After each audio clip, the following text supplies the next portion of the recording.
ठीक है।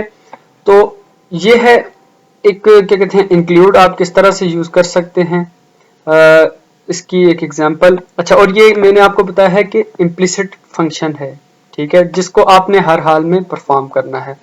तो मेरे ख्याल से काफी हद अच्छा। एक और चीज, ये जो मैंने रेड लाइन इंक्लूड की शो की है, उसको आपने हमेशा ये इस तरह से डॉटेड लाइन के साथ आपने जो मैं यहाँ पे आपको मेंशन की है, इसी तरह से आपने इसको यूज करना है, ठीक है। ठीक है, इस तरह से ये जो डॉट्स होंगे, डॉट्स के साथ आप इस लाइन को यूज करेंगे। अच्छा जी, अब आगे चलते हैं एक्सटेंड, ठीक है। यहाँ पे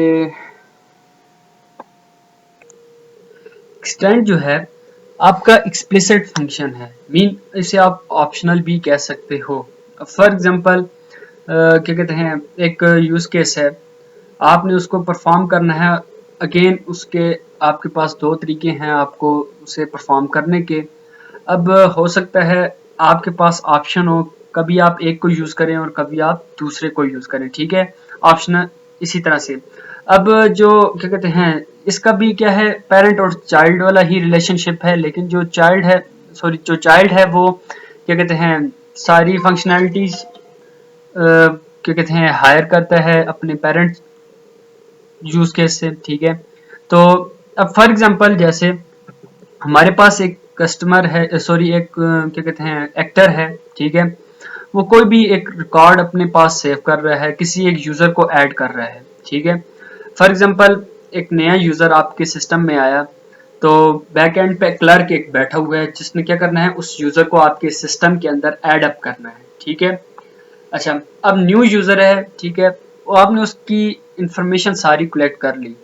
अब यहाँ पे आपके पास एक नया क्या कहते हैं एक और चीज भी हो सकती है कि आप उस जो नया यूजर आया है, आप उसकी जो कंपनी है उसको भी आप ऐड कर दें, ठीक है।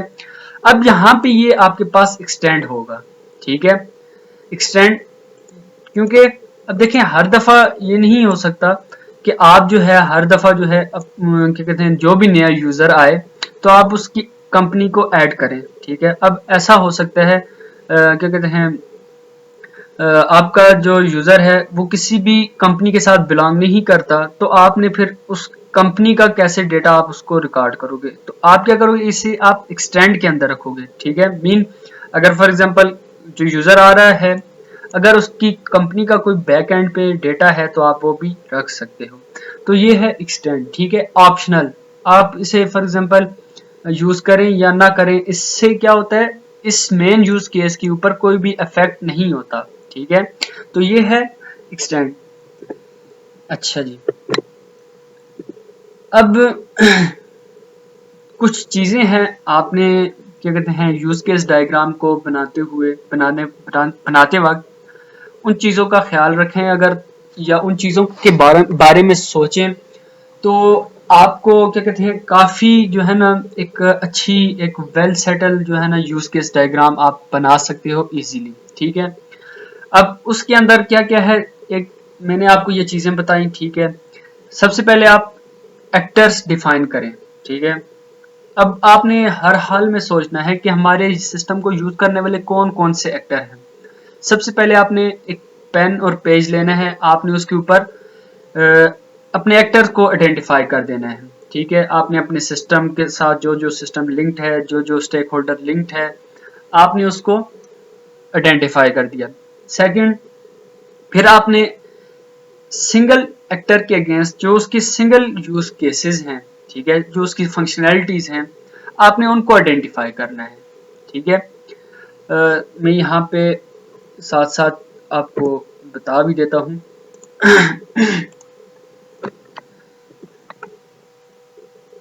नंबर 1 एक्टर, ठीक है। सेकंड, यूज केसेस,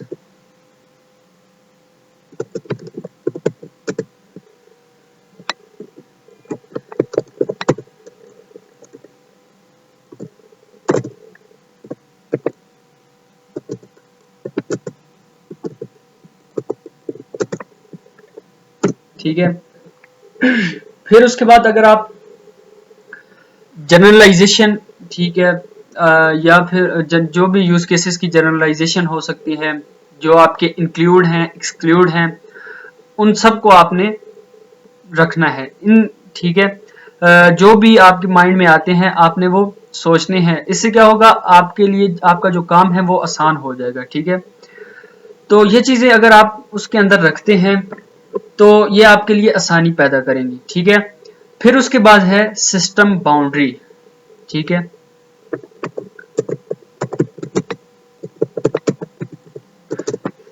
अब सिस्टम बाउंड्री क्या है कि यहाँ पे मैंने नीचे एक एग्जांपल दी है।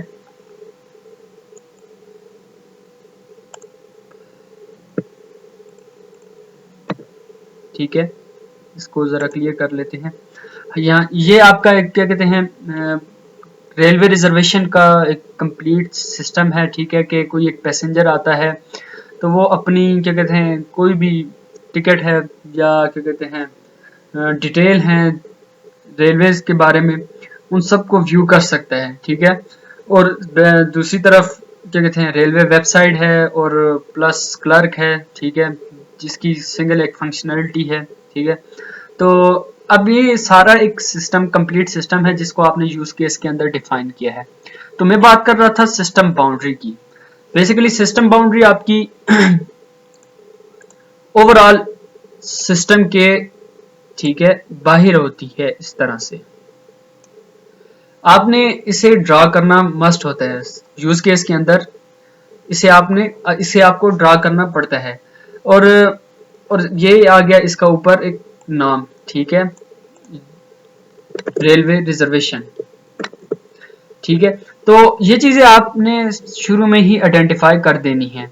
अच्छा, सिस्टम बाउंड्री के लिए एक आपके लिए यूं कह ले टिप ही है कि ये आप सबसे एट द एंड इसे आप ड्रा किया करें, क्योंकि जितनी ज्यादा आप फंक्शनलिटीज ऐड करते जाएंगे आपके माइंड में आपके साथ माइंड में आती रहेंगी साथ साथ। ठीक है, तो क्या करें आप के सिस्टम बाउंड्री के को सबसे एंड में जब आप समझ लें कि सारी फंक्शनलिटी सारे स्टेक होल्डर एक्टर आपने आइडेंटिफाई कर लिए हैं, उनको यूज केस के अंदर रख दिया है, देन आप इस सिस्टम बाउंड्री को आप लगा सकते हैं।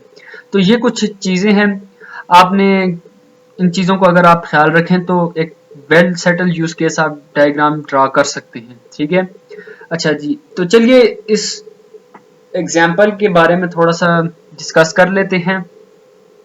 अब यहाँ पे देखें हमारे पास एक रेलवे रिजर्वेशन सिस्टम है। ठीक है, थोड़ा सा मैं इसको आपको डिफाइन कर देता हूँ। यहाँ पे आपके पास एक क्या कहते हैं 3 स्टेक होल्डर हैं। एक है ट्रेवलर, ठीक है, एक है क्लर्क, ठीक है, और एक है रेलवे वेबसाइट। ठीक है, यूं कह लें बैक एंड पे सिस्टम जिसको ट्रेवलर या कस्टमर यूज करेगा। अब यहाँ पे एक छोटा सा प्रोसेस हो रहा है। वो प्रोसेस क्या है कि एक कस्टमर आता है वेबसाइट के ऊपर, ठीक है, और वो क्या कहते हैं टिकट चेक करता है। ठीक है, टिकट की अवेलेबिलिटी चेक करता है। ठीक है, फिर उसके बाद अगर उसको अवेलेबल है टिकट तो उसको पे कर देता है उसके लिए। ठीक है, क्या कहते हैं वो जो टिकट है उसको बुक कर देता है, अपनी डिटेल्स उसके अंदर रखता है।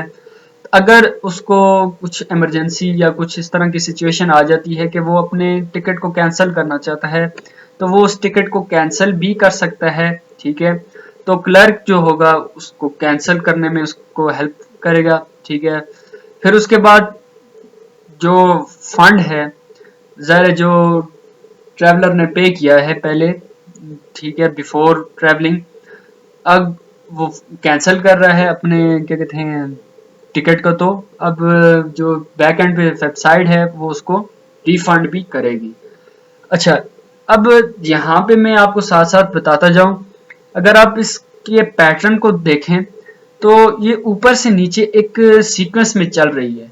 ठीक है, तो इससे क्या हो रहा है कि अगर कोई देखने वाला या समझने वाला कोई भी स्टेक होल्डर हो या कोई भी एक नॉर्मल यूजर ही क्यों ना हो, तो अगर वो इस डायग्राम को या इस यूज केस को स्टडी करेगा तो उसको आसानी के साथ समझ आ जाएगी, क्योंकि जो फंक्शनलिटीज यहाँ पे डिफाइन की गई हैं वो एक प्रॉपर सीक्वेंस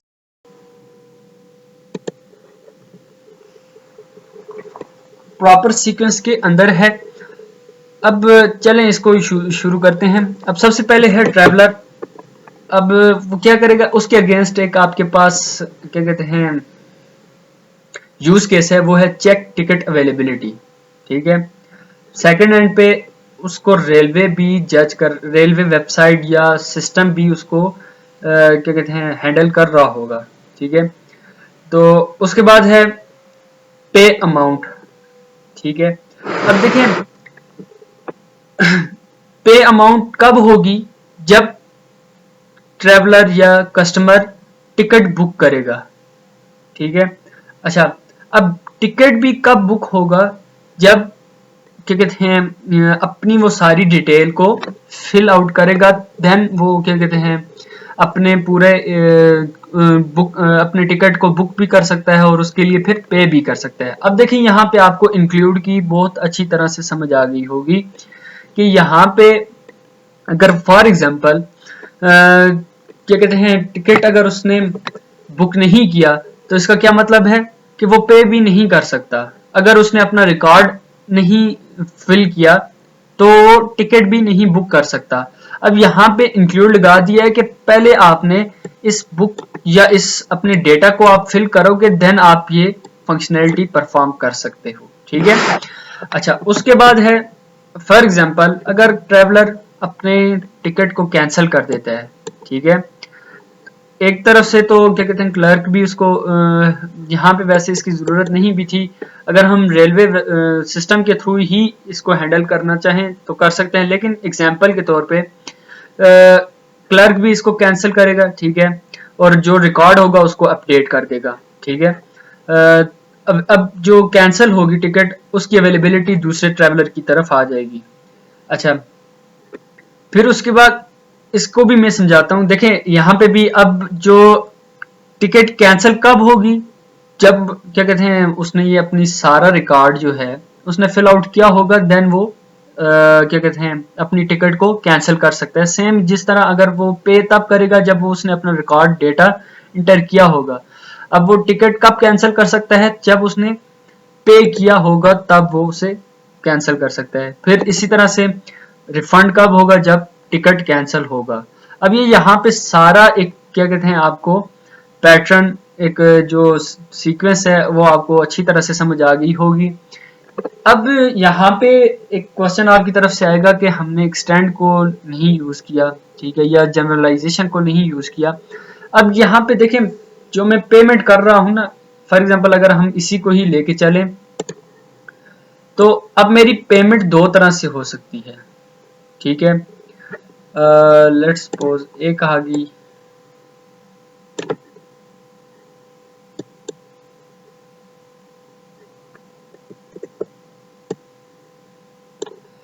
एक हो सकता है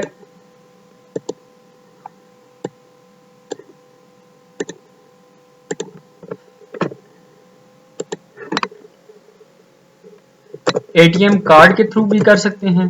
ठीक है, या सिर्फ आप यूं कह ले कार्ड को यूज करके आप कर सकते हो। और सेकंड बाय हैंड। ठीक है, अब ये दो मैथ यहाँ पे बाय हैंड तो नहीं हो सकता। ठीक है, यूं कह लें चेक नंबर। ठीक है, अब ये आपके पास चेक के थ्रू या क्या कहते हैं कार्ड के थ्रू आप अपनी पेमेंट कर सकते हो। अब ये आपकी क्या होगी, एक्सटेंड हो सकती है। ठीक है, अब ये जनरलाइजेशन आप यूं कह लीजिए जनरलाइजेशन होगी आपकी। ठीक है, अब इन दोनों में से आप किसी एक को यूज करके अपनी पेमेंट कर सकते हो। ठीक है, तो ये है कंप्लीट एक एग्जांपल। उम्मीद करता हूं ये आपको अच्छी तरह से समझ आई होगी। अब नेक्स्ट वीडियो के अंदर मैं इसी डायग्राम को हम जो है ना किस तरह से स्टार यूएमएल के ऊपर ड्रा करेंगे वो भी देख लेते हैं। ठीक है, तब तक के लिए अल्लाह हाफिज।